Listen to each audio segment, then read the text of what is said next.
I'd like to welcome you all to this Southeast Asia Research Center, City University of Hong Kong seminar today. This is the final talk in our series this semester, just to remind you to keep an eye out on this website, or however you're informed about CERC, the Southeast Asia Research Center, because we will be having a seminar series next semester as well.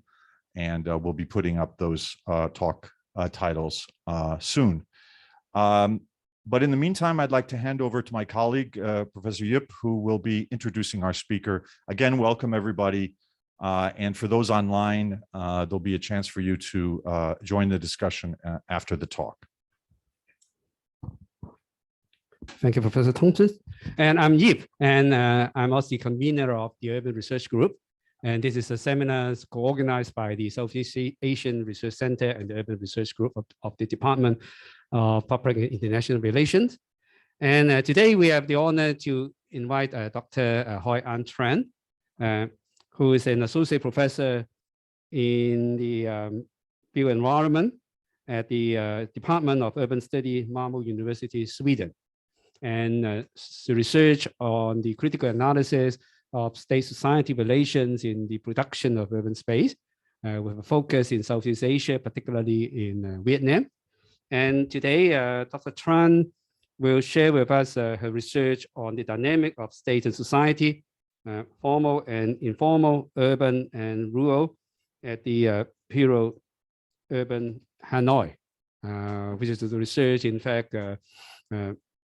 Tran and me so-called co-host. And then we are sort of working on a research project and also a book project on that. So perhaps without further ado, I hand over the time to Dr. Tran. Yeah, Dr. Tran, please. Thank you. Thank you for coming, and thank you for having me. So this is research that is a part of my sabbatical research project, or research sabbatical project. That is, I've been working, as Jeep mentioned, I've been working on people, what I call people-led development in Vietnam as versus state-led. So looking at what the people have been building without the legal framework and outside the legal framework in Vietnam for many years.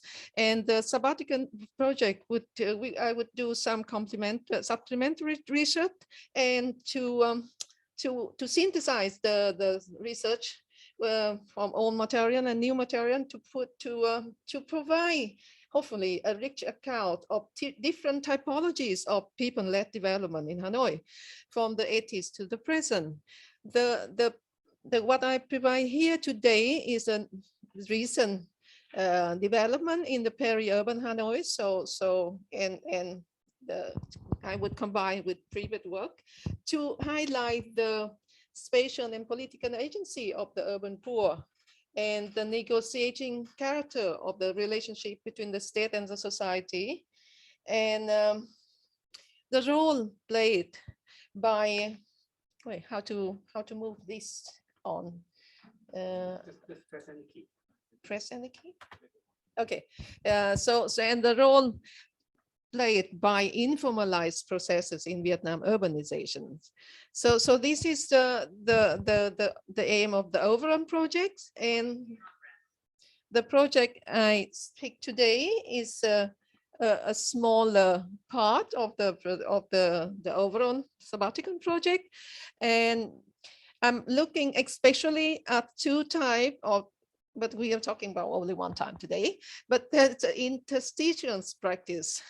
So we look at the form and processes of interstitial practice, and also the tension and synergy between these practice and the government plan for the place.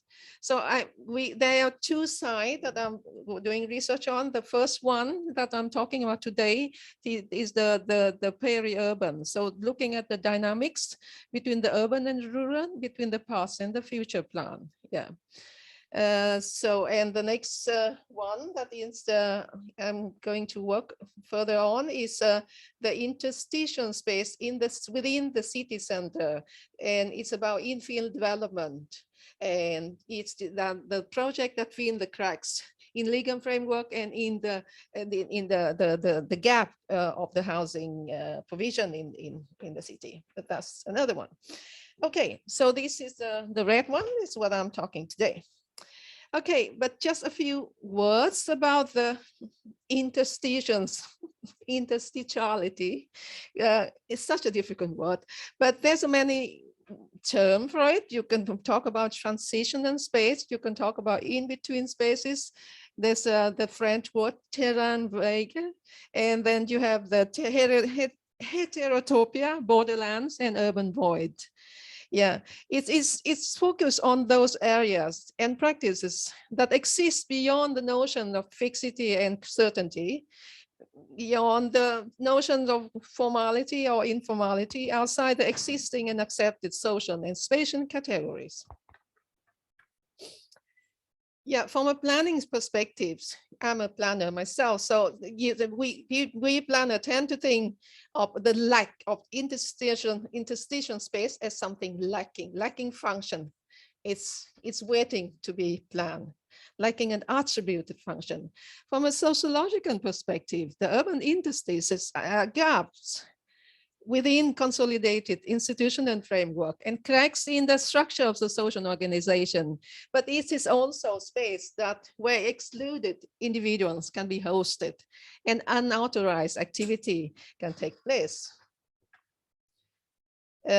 So what is interesting about this interstitial space are they have first they reveal the problems or the cracks and the gaps in the formal city that but also they also manifest the friction between what we consider formal and what is considered informal, at least by the government.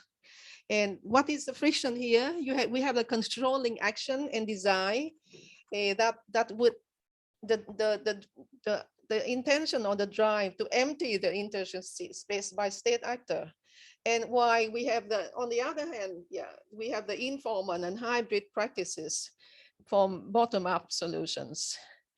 So at the same time, these in-between spaces do not only mean contestation and struggles, but it's also involve alliance and synergy, reflecting the various relations between the state, the middle classes, and the urban poor.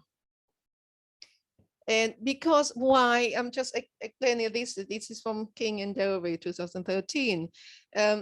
Even if the state relies on the state dislike these kind of unruly behaviors because it wants to promote a modern future of an organized, orderly city. But at the same time, the capital development needs cheap labor. So there's sometimes the state have to turn a blind eye to the activity, and sometimes so the relationship is very complicated. Sometimes they choose to turn a blind eye to this activity, and sometimes they want to suppress it when they need to expropriate the land, for example, to development. So it's a contested relations. But for the urban poor, interstitial practices are the primary means by which poverty is managed. And because it is here away from the gaze of power, it's much of the bottom and innovation from the bottom ups takes place and flourishes. And for opening up for different formulations and dispositions and articulation of opportunities. So, and also it is also very much the temporariness of this space a feature of important, because it's the temporariness is considered like not now by the government, but it's also the present that opportunity to mine for the urban poor. So I'm looking at an interstitial space in the Peri-Urban Hanoi.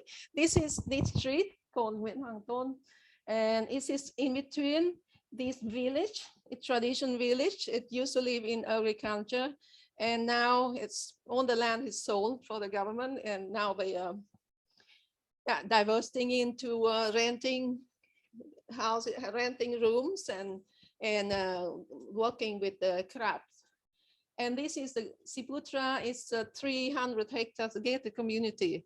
That is the first one in Vietnam, built by an Indonesian corporate. It's still ongoing. So it is the 5th phase.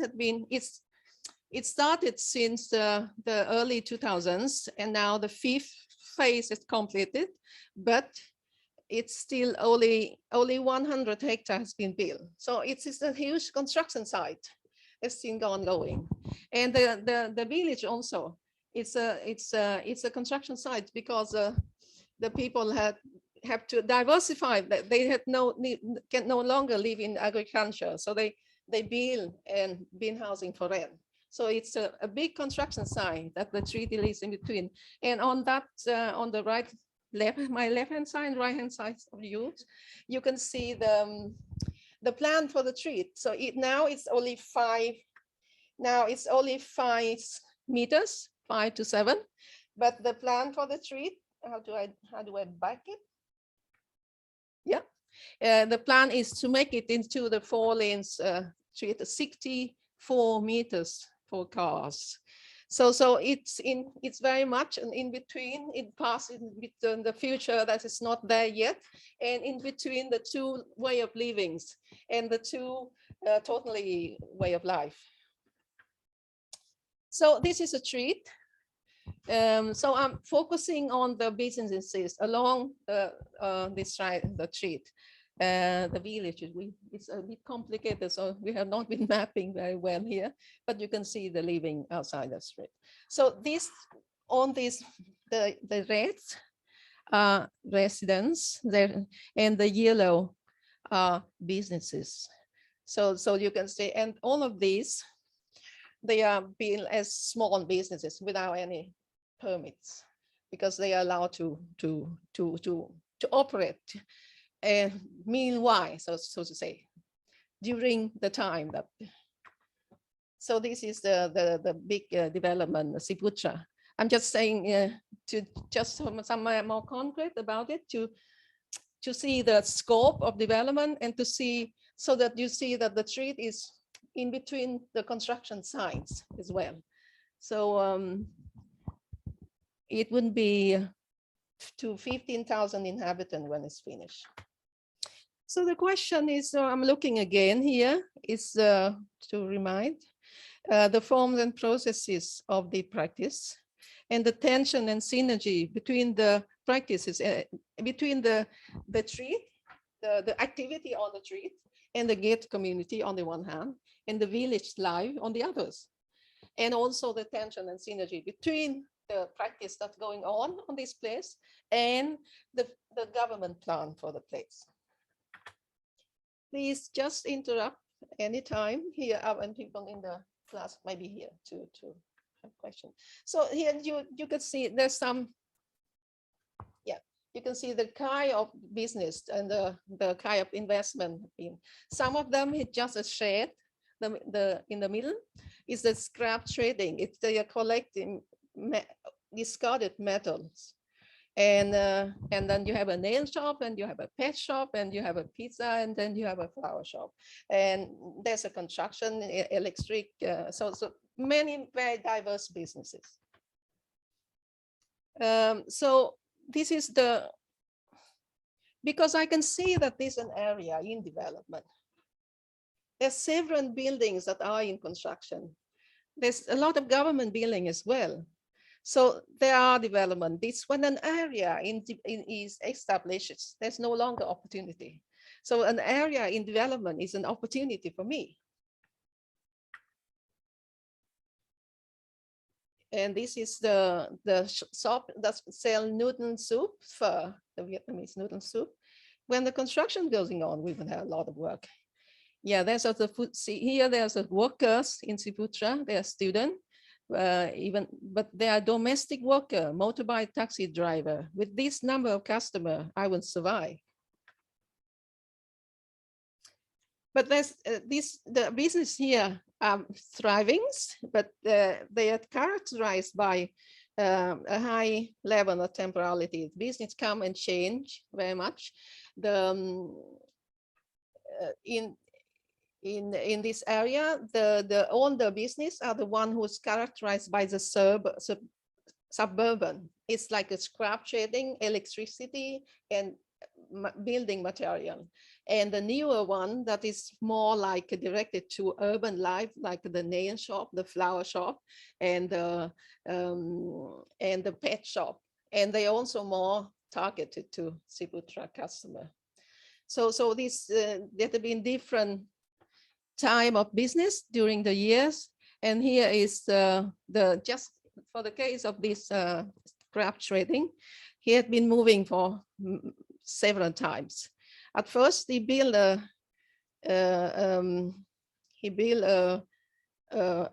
building, a structure for his shop, and he get the landlord took back the land. So, and then he ran now from what he called a criminal.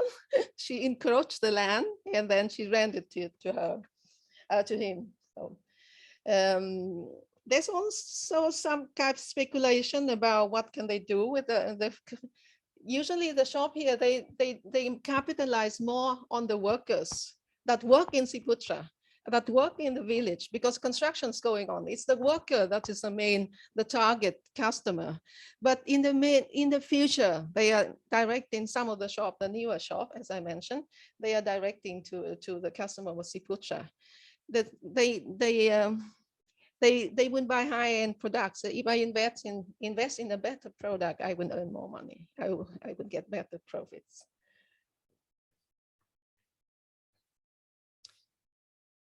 So, and you can wonder, is there any relationship between Ciputra and the village? And according to the resident in the village, the residents from Ciputra go to the village to do shopping, especially old people, grandmother in those family, for example. And they also say that I see the fruit vendors deliver the fruits to their home in Ciputra, they mean, and also they seem to be that the vendors would get a call from the people who live in the ghetto community, and they deliver food to the ghetto community. So there's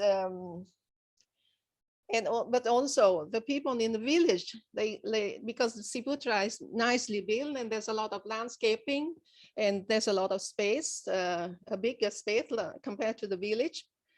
So people, this person, she said that she used, before she retired, she used to have the walking group that go from the village to go for a walk, morning walk in Ciputras. They was allowed to go many times, but they are many, so they make a bit noise. So they were stopped by the guards a 7th time, but then they was allowed to do it again.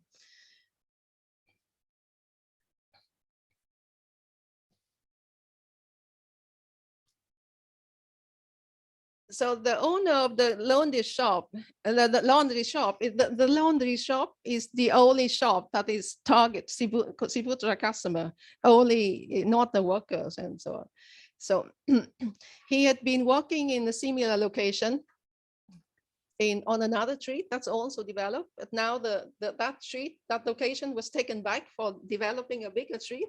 So he moved to this one. So he had been working on those temporary location, and this is his second one. And he said, yeah, when they take away the place, I can move on to some. There's always more place for me. So the temporary, as we can see, it is also continuous. And you can see that there also some tension. The crab trading, he talked about, I build a structure, it's a kind of a simple house, and they demolished it. They didn't allow construction here. They sent an excavator to rake it all up. And the interviewer said, but you build again? Yes, I build again. When I build a nice house, they rake it up. But after that, I build a simple shed. I have my idea. I upgrade slowly, he said. So but then, and this what happened. You say, if they ask me to return the place, then I can do it.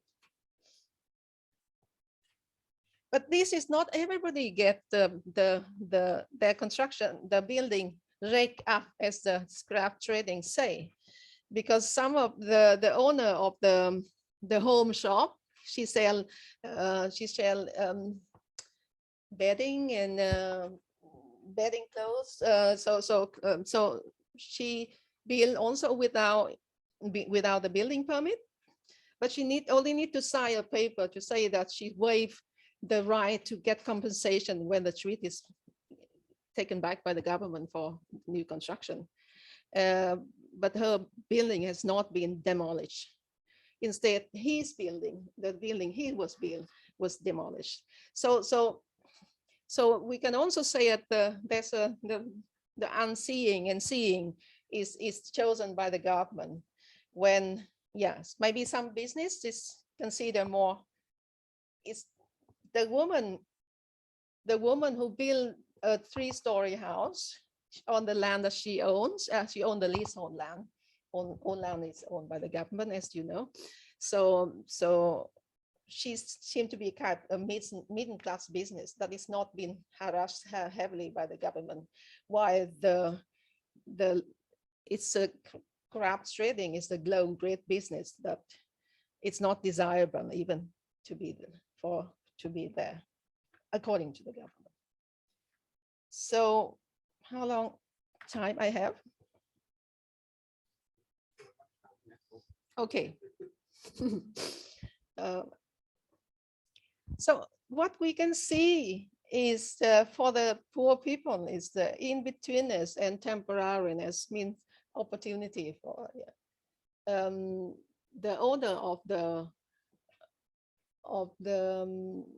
the grocery shop. I haven't got the text here, but she say, oh, before, when I came here 14 years ago, I could sell anything.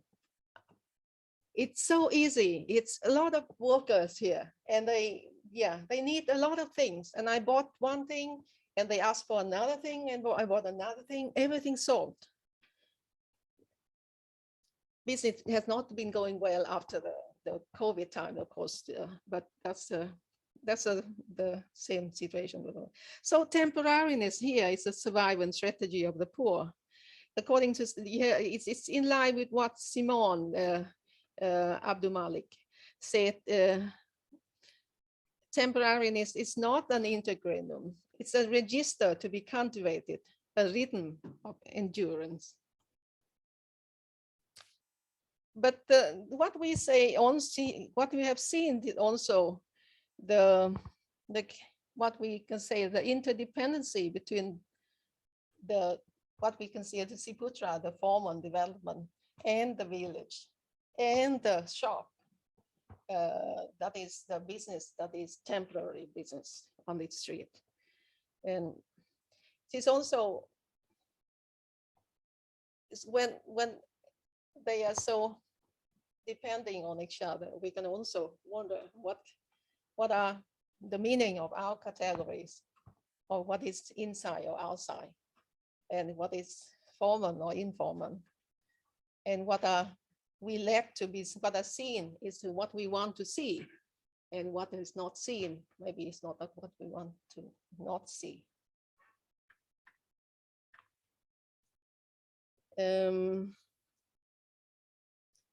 Yeah, what I see in this place is it's not, I think what I've seen so far is to help me to question the idea of temporariness, because you can see that the place is a big construction site, and this kind of activity is going on,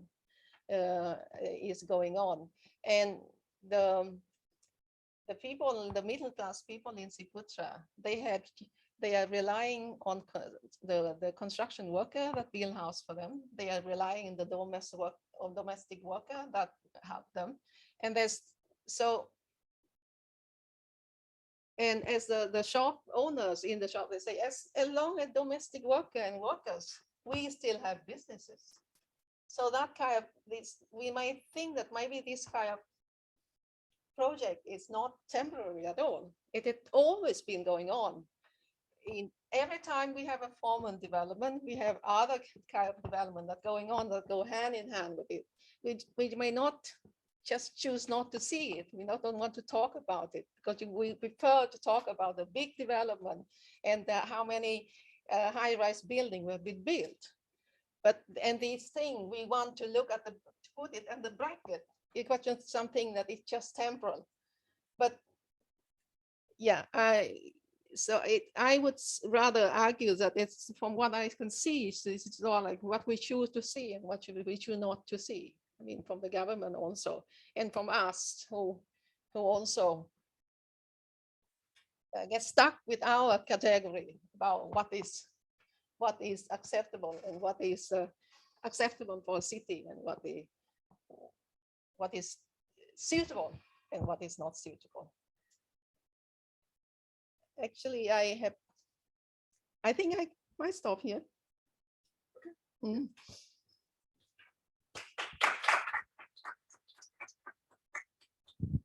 So you are not drawing any conclusion. I think they can make a very drastic conclusion that the temporary is not at least continuous, and that the conclusion also at what we see is the informal is and the formal is interdependence. So it's the matter.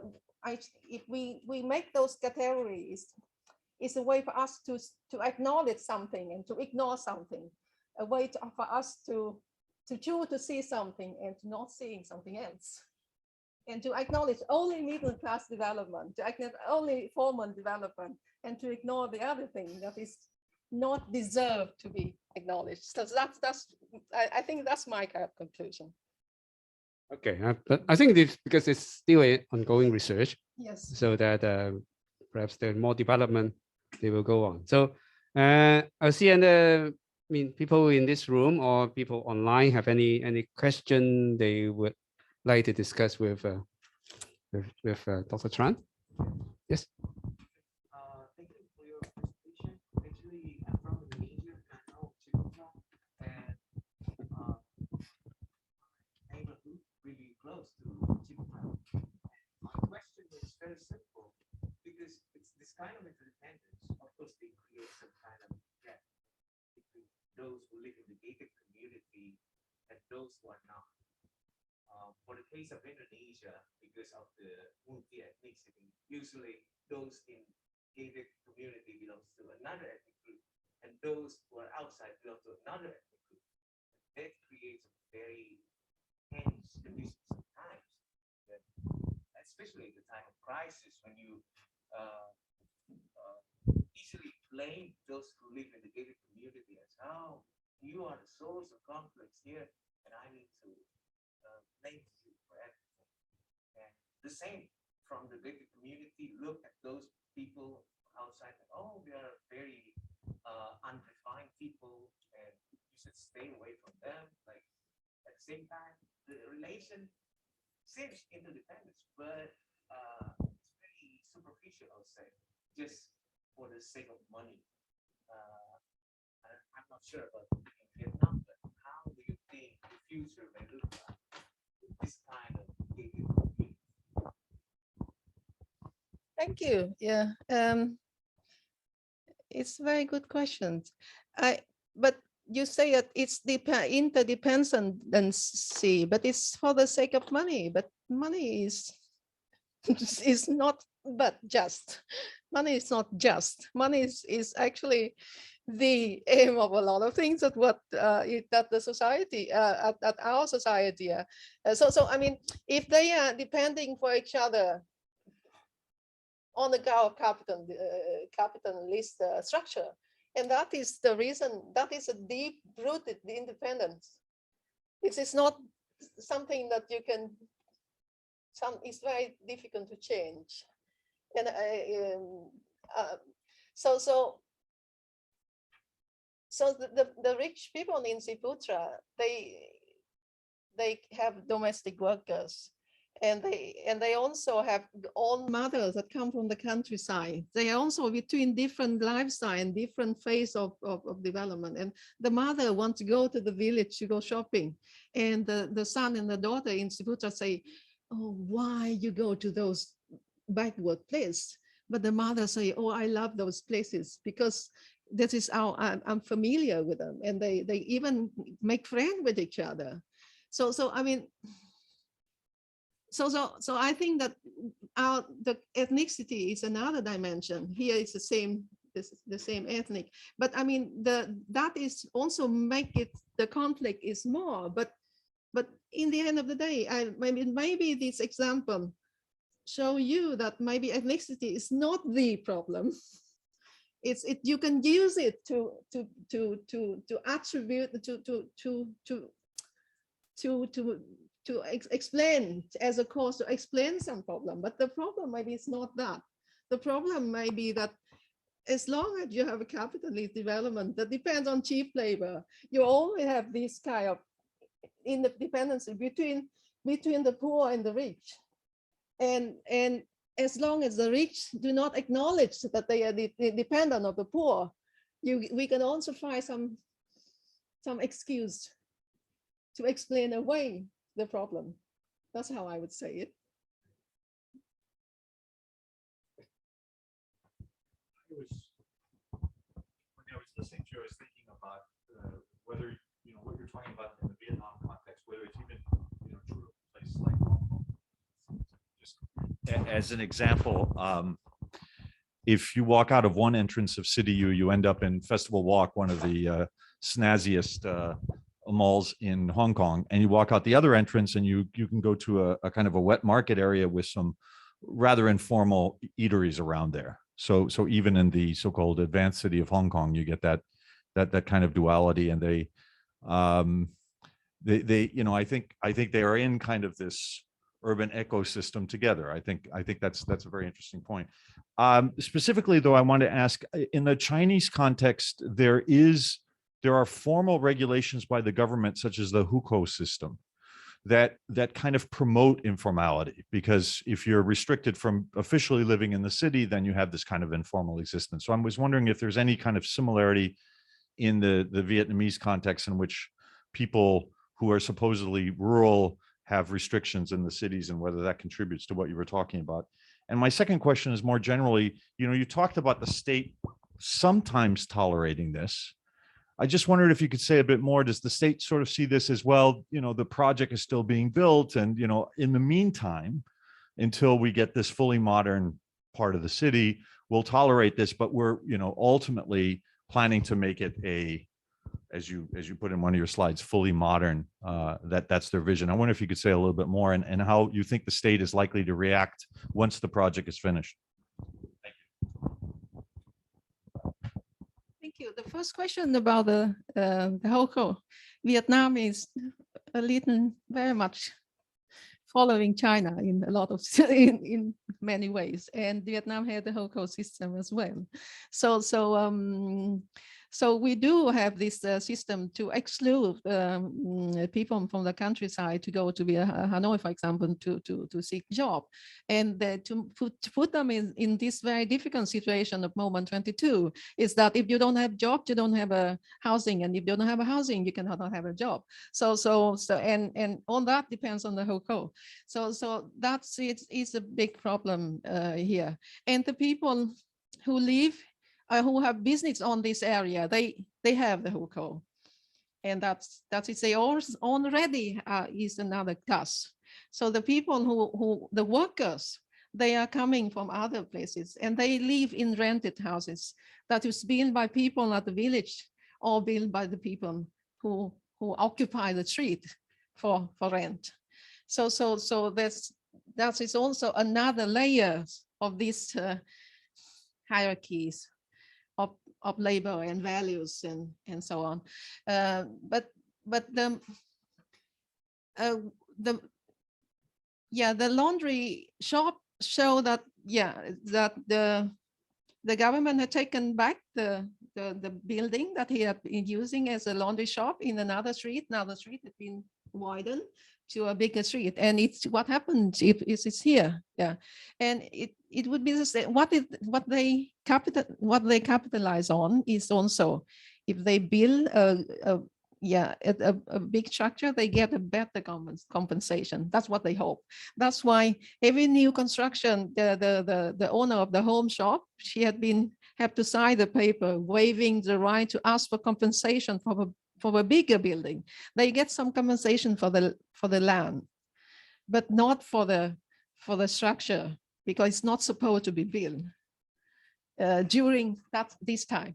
For all the structure get compensated, but that's why it's very important for the government not to allow any construction at this time, because otherwise they are liable to pay.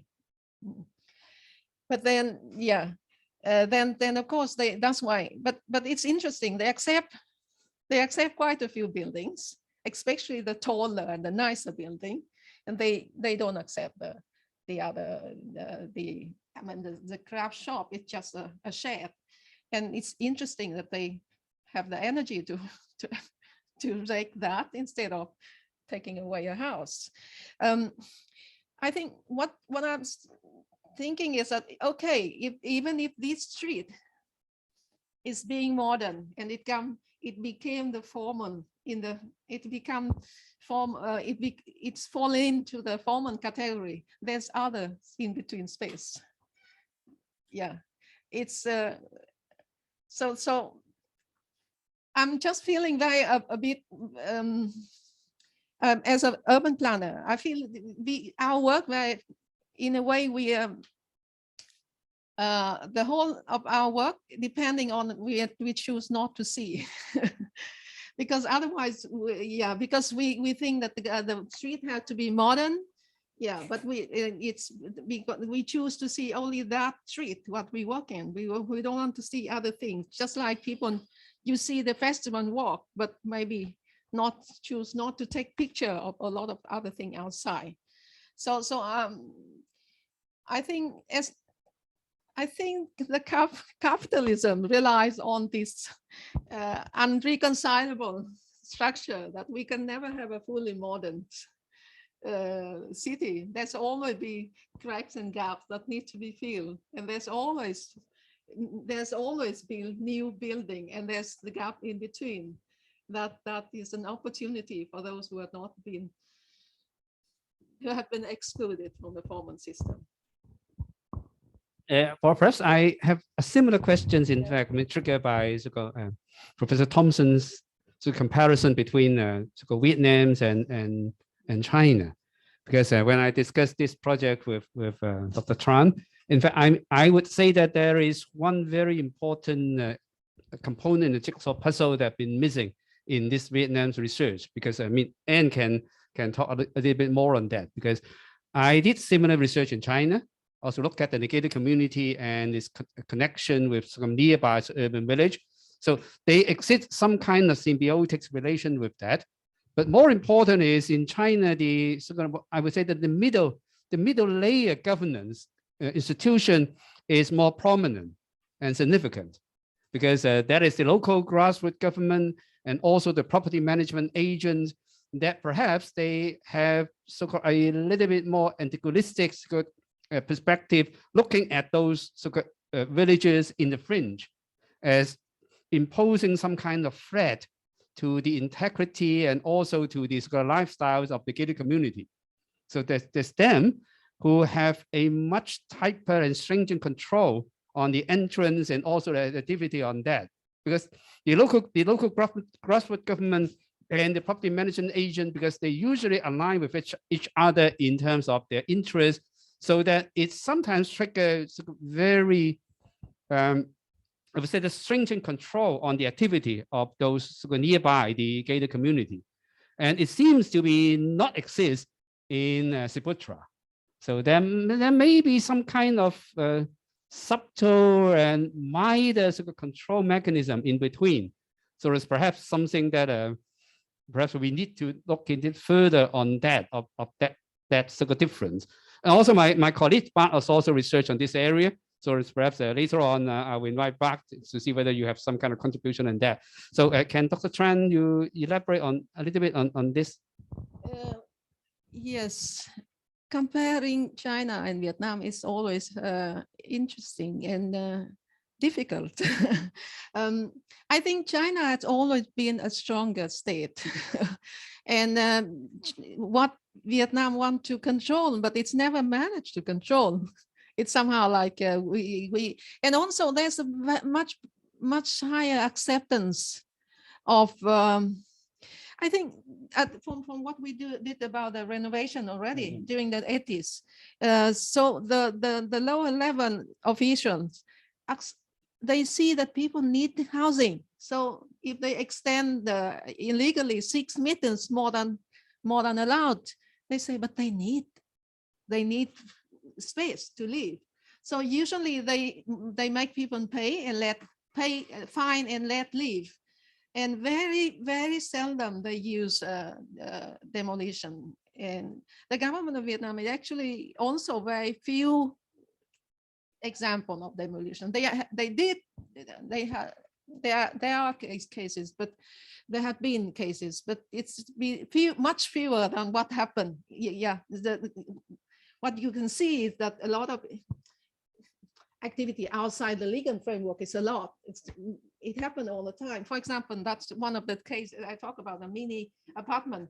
That is another kind of in between space that it's like you have a family housing and you've been 6th floor and then you rent out. And then it's actually, you're not allowed to rent out when you have a family housing.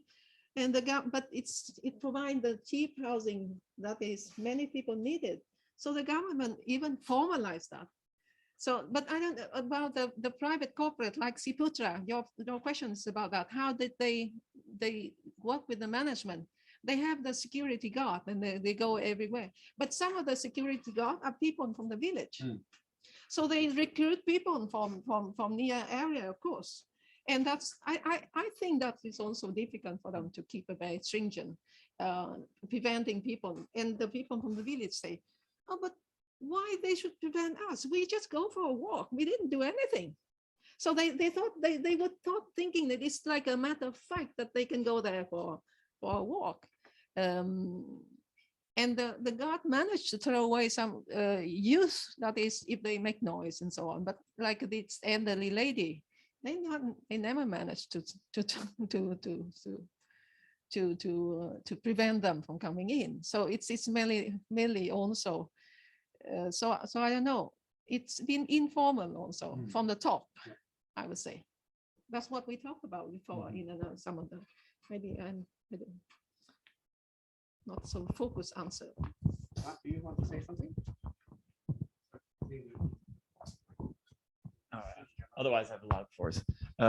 First of all, thanks for your introduction. I'm not at all familiar with the Vietnamese situation. I've been doing research in Thailand and China, so it's interesting to hear this. Also, I think it's just really important in any of these places to stress the relative importance of these informal practices to the formal urban world. And this is, I think, a thing that decision makers always overlook. So we can't stress that enough. I understand from your presentation that you're interested in different types of interstitial practices. So thinking about different types, I was wondering if we could unpack temporality itself a little bit more. The temporality that you've been discussing here actually is quite permanent still. This is about shops, spaces that are at least there for a little while.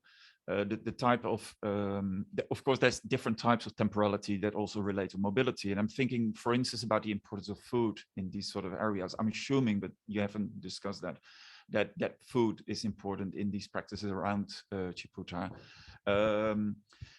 Of course, food could result in restaurants in these areas around, but we also all know that food very often is being delivered in much more temporal solutions, carts being pushed and these sort of things. So I was thinking, if you try to understand the different types of interstitial practices, would it be interesting to try to make sort of a typology of temporariness also, with the things that you focused on now actually being quite permanent compared to some of the other practices? So that will be one way in which I think it could be interesting to develop this more. Another thing that I'm thinking about that really interests me is the temporariness of this whole situation itself. You're looking in the peri-urban area. There is one new development here, which I think is a little bit different from some of the developments that we see in the peri-urban area from China, where very often the state is much more present and rolls out a development plan over a much larger area. This seems to be one pocket of private state-led development next to areas that were already there and then developed. But that's still a temporary situation. I'm just wondering from your experience in other places in Vietnam, what's going to happen with these interstitial places around it? Are they going to be pushed away further and further and further because other areas around this formal development will also be formalized, so that in the end they're not actually interstitial places anymore? There will be edge places pushed away to very far away. And this is a development that, for instance, we've also seen in the early 20th century in Europe, where of course there were similar types of informal places, and then the state wanted to further and further formalize things. Or is that not happening in Vietnam? And that would sort of be a possibility to theorize Vietnam a little bit more in relationship to, for instance, China, where you very often see a much larger area being developed, and then interstitial places still manage to emerge in that overall formalized area. So I was wondering if there's a difference there between China and Vietnam as well. Thank you. Very interesting. Yeah, that's two. The first one is about the temporarily the food.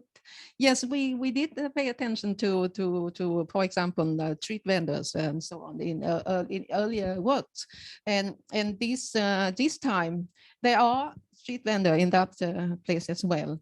But I choose to look at the more permanent one, but because and that is also to show that temporarily have also different phases, because when you talk about temporal practice, we look at the vendors and the people who move around, but actually I think it's also important to see that they are this kind of semi-permanent or permanence are considered temporal, and that is even, I think it's even more important.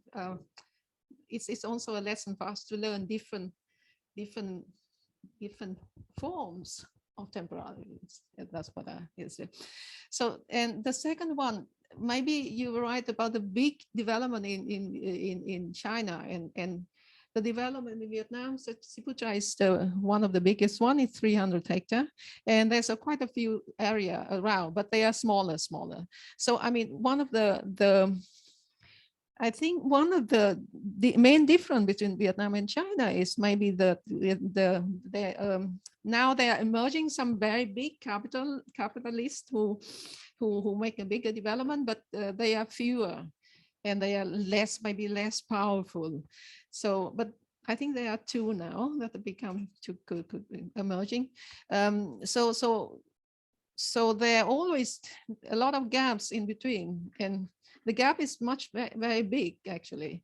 So there's a lot of space for interstitial practice, but that's why I'm so interested in other kind of project that I'm looking in the city center, and there's any nooks and crannies and any space that is left.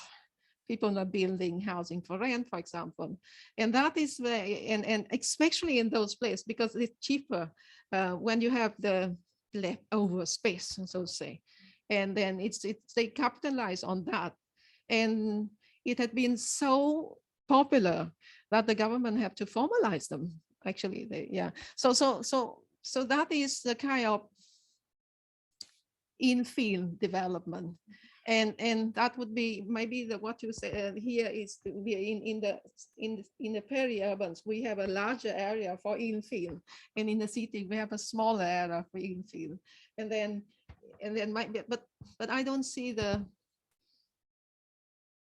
area to be like on the whole suburban, to be off.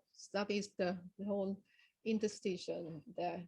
But maybe there are when the developers are getting bigger, and which seem to be the case.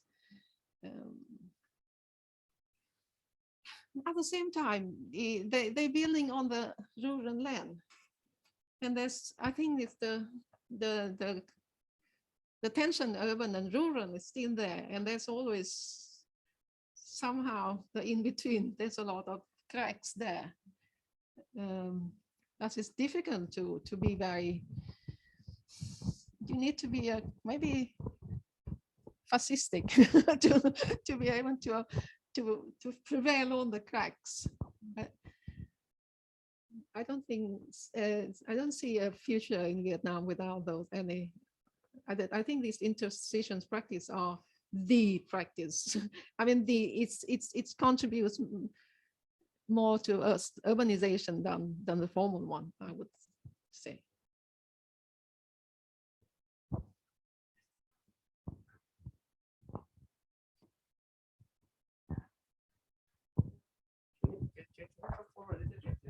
Otherwise, those who attend soon cannot hear you.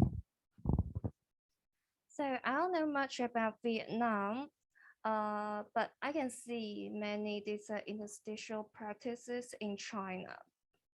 So it seems to me these practices become a headache for China's local officials. On the one hand, they want to, formalize this interstitial space, especially when they try to compete for titles like the most civilized city or the most sanitary cities. Titles like that would look good on a local official's resume. On the other hand, they want to retain the cheap labor for the city's manufacturing, etc., especially during the economic downturns and COVID and stuff. So do you see the local officials in Vietnam face a similar dilemma? If so, how do they seek to tackle it? Thank you very much. Thank you. Very good. I think that what that's the practice, that's unseeing and seeing. The practice, sometimes they see things and sometimes they don't see. That's how they have done so far, and it's also like also for many of my colleagues who are planners in Vietnam, they seem to have the list type bracketing. It doesn't count, yeah, because it's gonna be a cycling street and it's gonna be a big street. But I think my ambition to look at these practices is like it's just I think it's just the way how we talk about it. We choose to dismiss it, and then we call it different names. Categorization, I'm very interested in categories, and I think as a planners, and categorization is a very effective way to maintain the social hierarchy, and to pursue, and also to pretend that you don't have to deal with the problems. I don't know how to, I don't know if I answer your question. Maybe not.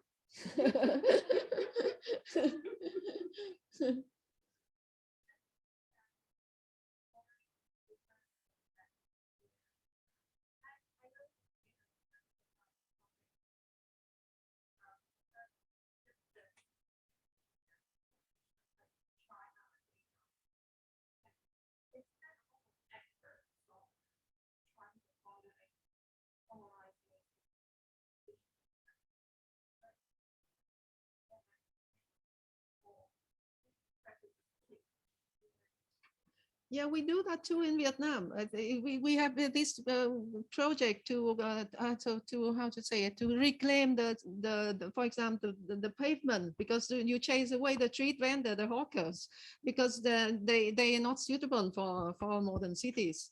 And then we clean some streets so that the street would get the name exemplary street, or the cultural street and modern street. And then the other streets, the vendors go to somewhere else, but then they come back at another time. At that that a paper about the vendor. We work together. Yeah, the vendor, they use time as a way to tackle with the government. They go to the time that the police is not working yet, so they are frequenting. There's a desynchronization, and they find a way to survive through temporality too. So the thing is, if we want to do the government want to do a modern city, the only way to do this is to make equalize, to make people a very equal society where people are equally rich or equally have this equal condition of working, and formally the same salary for, I mean, you get the same pay for the kind of work maybe. So I don't see any possibility to get rid of those activities, even we want so much to do it.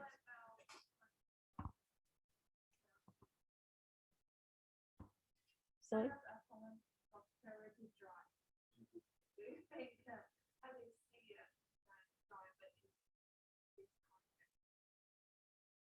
I think we also in Vietnam too. It's like it's prosperity, modern, and we want that, and we want all those things is something that in the past, in the people in Ciputra, I interview.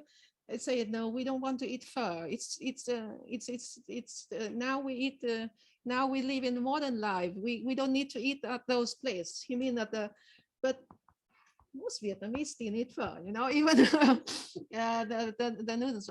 So they just say that they also want to present a modern self, that all these street food are no longer needed for them. So I think, but they have their mothers. Their mother want that, and the mother take care of the children. And they have their nanny. The nanny go to take the children to street foods. The pizza person say when he moved to the pho business, he said the kids they growing up eating his noodle soup, and now they become old, so they go back to eat that. So I don't see. Yeah, maybe I still think that we just choose not to see it. I think it's futile. Yes, one short question. Is Hanoi also experiencing urban sprawling, like for Jakarta? Because Ciputra developed some fancy gated communities, and then the land prices become so high that those lower income families is really just sell their land and move to a third tier or second tier suburb. That's how I also experienced that. Yeah, I think we haven't acknowledged it yet, but I think most of the big projects now are at the periphery. The thing is very, very good at redefine the city boundary. So we're still building at the city boundary, but if we redefine the boundary, then we are not building outside the city, we're still building inside the city. Yeah, the question, yes, it's urban sprawl, but the government avoided it by redefining the city border. So they expand border. Yeah, expand. Yeah, so the city expands. So that I'm just thinking is very interesting. If we expand, we don't call it urban sprawl. We don't. If we have plan to expand, we don't call it urban sprawl. And if we don't have plan to expand, we call it urban sprawl. Is it? But it's actually the same thing happened, no?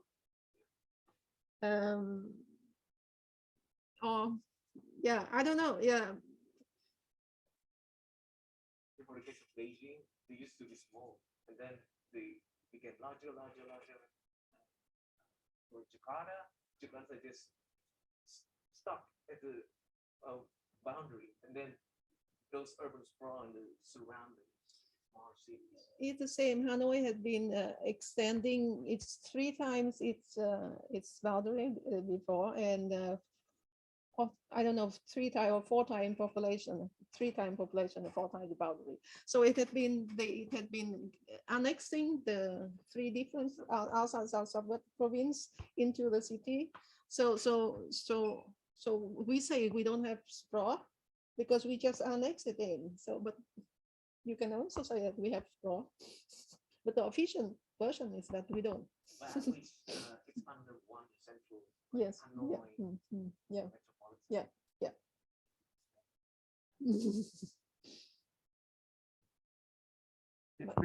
Let us see whether people who attend Oh, yeah. while Zoom, they have any question they would like to raise or any comments.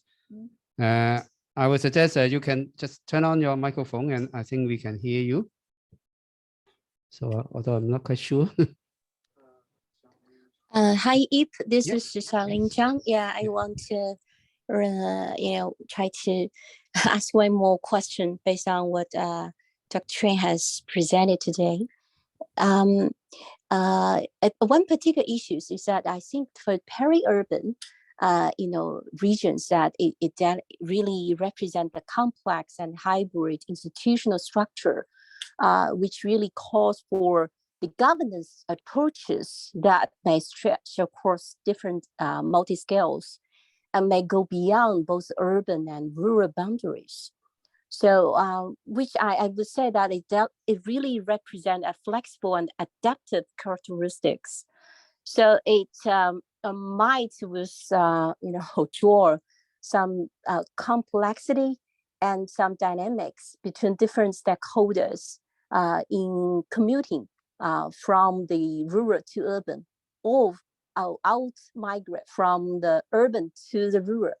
So during this, process, during this peri-urban, we say the very special areas, can I ask the issues? How can we try to perhaps to build up a different governance, pattern or governance mode to really manage such kind of very complex and different phenomenon that may incur, or maybe some different conflicts incurred during this transition zones? Thank you.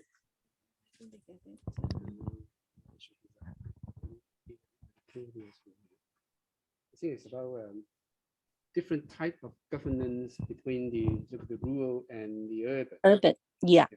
So that's why in the peri area you have a mix, and that make the so the governance system complicated. Is it the case you want to address?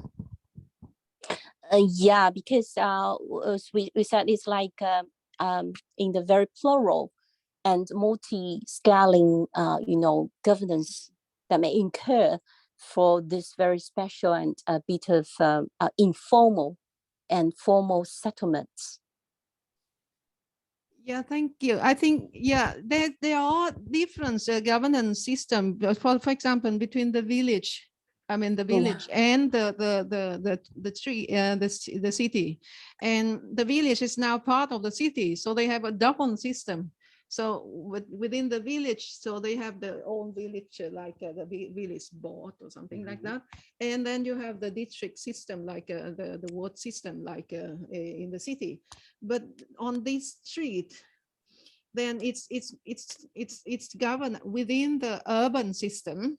But the people in the village who live there and who use the service, who go to Ciputra, for example, they are in under the double management of both village and urban area. But this, so I haven't, my next project, research might be to look at how is the double system in the affect the life in the village.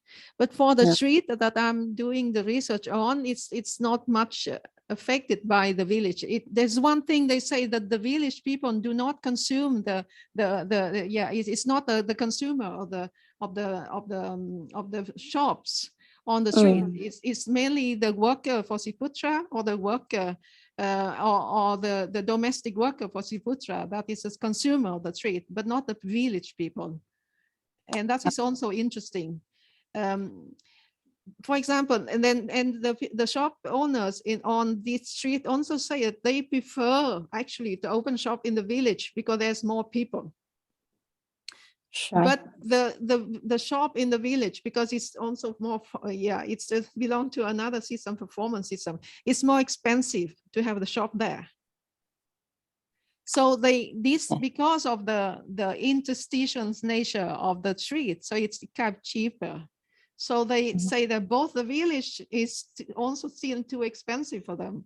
So that's why they open to the street. I don't know if it's because could be some kind of answer. That. Thank you. Thank you. Yeah, maybe Professor Zhang's question stems from the very big difference between the governance of villages in China and also the urban system in China. So I'm not quite, I have no knowledge about the village administration system in Vietnam, but 10 years ago, I did a quite extensive research in looking at how the urban neighborhood in Vietnam is governed, and I compared it with China. But I found that in fact, in China, the governance system in the local urban neighborhood is much more stronger than the Vietnamese government. The local governance control. Although the two systems, they are more or less the same, but in terms of the capacity, in terms of the span of control, in Vietnam is compared with China is very loose. Okay. Because it's loose, so that I would reckon that the difference between the village and the urban area in terms of neighborhood may not be as big as that in China. Because in China, both the system and also the way the local government controlling the local urban residents, they are very different from that in Vietnam. Although in Vietnam, they have similar system, and the rhetoric, in fact, about the neighborhood government is much stronger in Vietnam than in China. But in real practice, in fact, is very loose. I would say that. I'm not sure whether Dr. Tran agree with that. Yeah. The village, for example, if I understand right from my interviewees at the village, from the village, it's that the village system more like take care of the social life of the cultural life and social life. That they still have a good grip of that, and it's more like provide like they have a close. They try to keep to the close-knit community. They have to keep to the village festival and all these cultural activities. But for other kind of economic activities, then it's more like within the urban management system. So maybe that's maybe a clear division of that kind of more in Vietnam, I would say. But it's like you say, the controlling power of our government, of local government in Vietnam is not very strong. It's also like it's, I think a lot of people have been writing about this. It's more like they don't know whom to please. The government is changing so fast, and there's different layers, and the people at the lower level, at the local level, they try to not to be too harsh, because they also living among the people, and they want to also to be re-elected and so on and so forth. There's that aspect as well, I think. This is Sure. Thank you. Thank you. Yeah, thank you for your question. Then, so do we have further question from participants via Zoom? So, any other question, people in this room? Oh, so if not, I should call this seminar to the end. And thank you, Dr. Tran, for a very wonderful sharing on that. Yeah, thank you very much.